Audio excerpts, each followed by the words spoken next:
क्रिस्त में मेरे प्यारे भाइयों और बहनों, आज हम लोग प्रभु का बपतिस्मा का पर्व मना रहे हैं।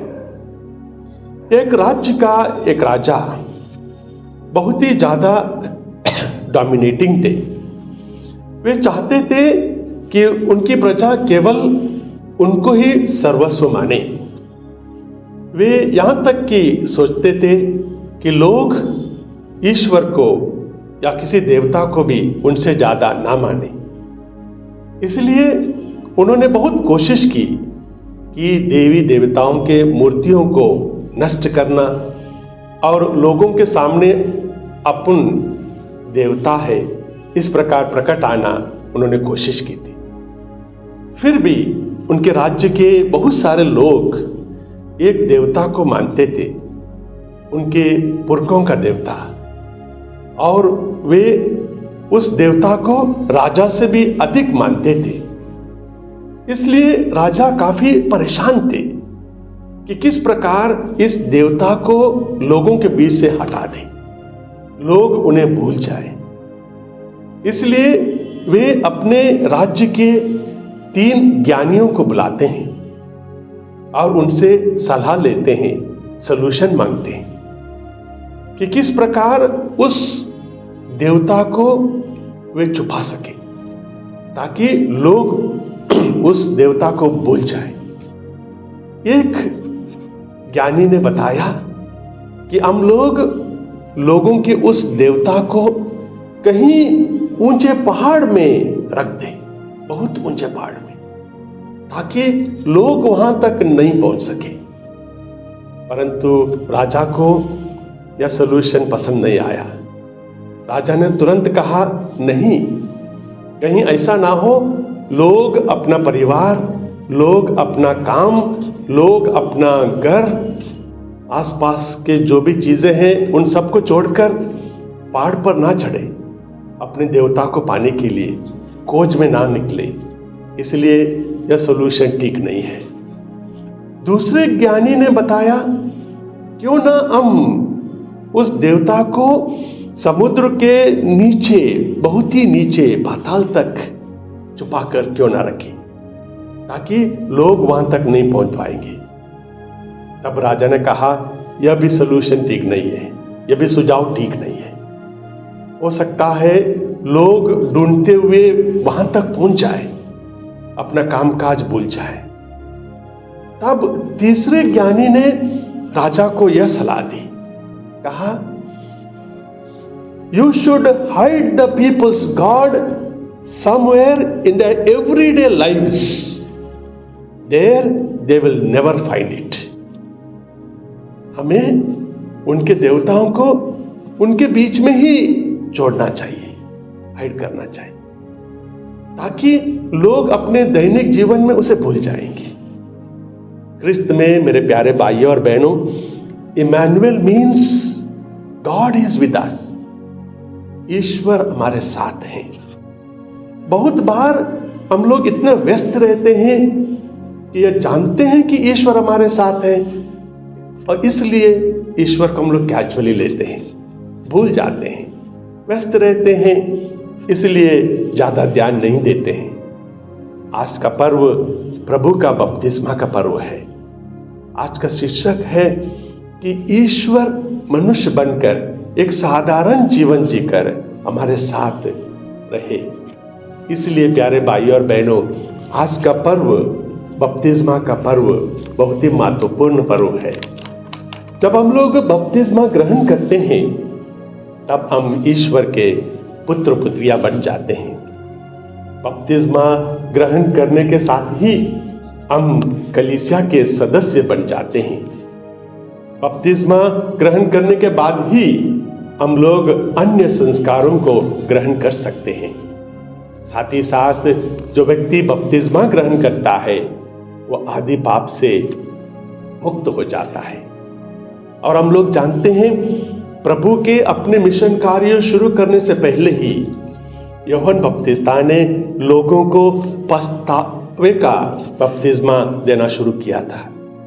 लोगों से कहा था कि पश्चाताप करो, और उन्होंने लोगों को प्रभु यीशु को पहचानने के लिए तैयार किया था। इसलिए यूहन्ना बपतिस्ता लोगों को यरदन नदी में पछतावे का बपतिस्मा दे रहे थे और उसी कतार में प्रभु यीशु भी खड़े हो जाते बपतिस्मा ग्रहण करने के लिए। जैसे ही प्रभु यीशु ने बपतिस्मा ग्रहण किया और वे बपतिस्मा ग्रहण करने के बाद जब प्रार्थना कर ही रहे थे, आकाश खुल जाता है और कपोत के रूप में पवित्र आत्मा प्रभु पर आकर खड़ा हो जाता है। और उसके बाद स्वर्ग से ईश्वर की एक वाणी सुनाई देती है। वाणी यह थी, यह मेरा प्रिय पुत्र है, इस पर मैं अत्यंत प्रसन्न हूं। यह मेरा प्रिय पुत्र है, इस पर मैं अत्यंत प्रसन्न हूं। स्वर्ग खुल जाना, पवित्र आत्मा प्रभु यीशु पर उतर आना और स्वर्ग से यह वाणी सुनाई देना, यह पवित्र तत्व का एक बहुत ही अच्छा उदाहरण है। और यह होना अनिवार्य था, क्योंकि आदि पाप के साथ ही लोगों का और ईश्वर का बीच का संबंध टूट गया था। ईश्वर और लोग अलग हो चुके थे। लोग धरती पर बहुत परेशानियों का सामना कर रहे थे, कष्ट झेल रहे थे, दुख तकलीफ में थे और रोगग्रस्त हो गए थे। इसलिए बार बार लोगों ने ईश्वर को पुकारा था। यहां तक कि हम लोग जानते हैं, नबी इसायास का ग्रंथ अध्याय 63 वर्स 19 में लिखा है, लोग कहते हैं, हो यदि तू आकाश फाड़ कर उतरे। लोग चाहते थे कि ईश्वर आकाश को फाड़े और उतर कर आए और उनकी मदद करे। इसी बात को हम लोग स्तोत्र ग्रंथ में भी पढ़ते हैं। अध्याय 144 पद संख्या 5 में लोग कहते हैं, प्रभु आकाश को खोलकर उतर आ। प्रभु आकाश को खोलकर उतर आ। इसी रेफरेंस को मन में रखते हुए प्यारे भाइयों और बहनों, आज का त्योहार का महत्व को समझना जरूरी है। मानव पुत्र हम लोगों के मुक्ति के लिए इस धरती पर आना अनिवार्य था। और पिता ईश्वर इसकी पुष्टि भी करते हैं और कहते हैं, यह मेरा प्रिय पुत्र है, इससे मैं अत्यंत प्रसन्न हूं। और यीशु एक साधारण व्यक्ति के समान लोगों के बीच में रहकर बपतिस्मा ग्रहण करते हैं। जी हाँ प्यारे भाइयों और बहनों, बपतिस्मा के साथ ही यीशु एक साधारण जीवन शुरू करते हैं। यीशु अपना मिशन कार्य शुरू करते हैं। जैसा कल से हम लोग पूजन विधि का साधारण काल शुरू कर रहे हैं, यीशु हम लोगों के समान दैनिक जीवन बिता रहे हैं।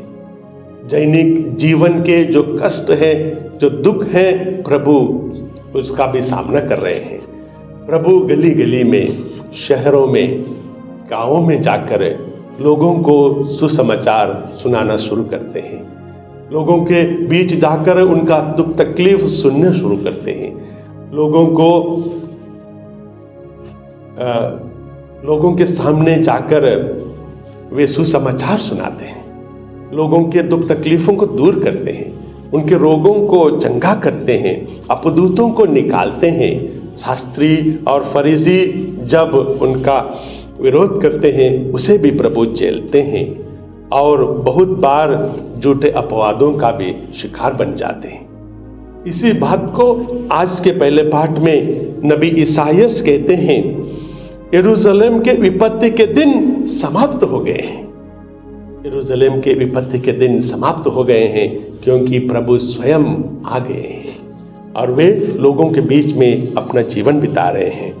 प्यारे भाइयों और बहनों, अब तो हम लोगों को यह निर्णय करना होगा कि प्रभु हमारे बीच में है। हमारे दैनिक जीवन में प्रभु को हम लोग जरूर पाएंगे जब हम लोग मिस्सा बलिदान में भाग लेंगे, रोजरी माला विनती करेंगे, बाइबल का पाठ पढ़ेंगे, थोड़ी सी चैरिटी करेंगे, जरूर हम लोग प्रभु को पहचान पाएंगे। हमारे व्यस्त जिंदगी में इतने सारे कामकाज होने के बावजूद भी अगर हम लोग प्रभु को ढूंढ निकालते हैं तो जरूर हम लोग अपने जीवन में सांत्वना पाते हैं, क्योंकि प्रभु स्वयं कहते हैं संत मत्ती का सुसमाचार अध्याय 11 पद संख्या 28 में, थके मांदे और बोझ से दबे हुए लोगों, तुम सब के सब मेरे पास आओ, मैं तुम्हें विश्राम दूंगा।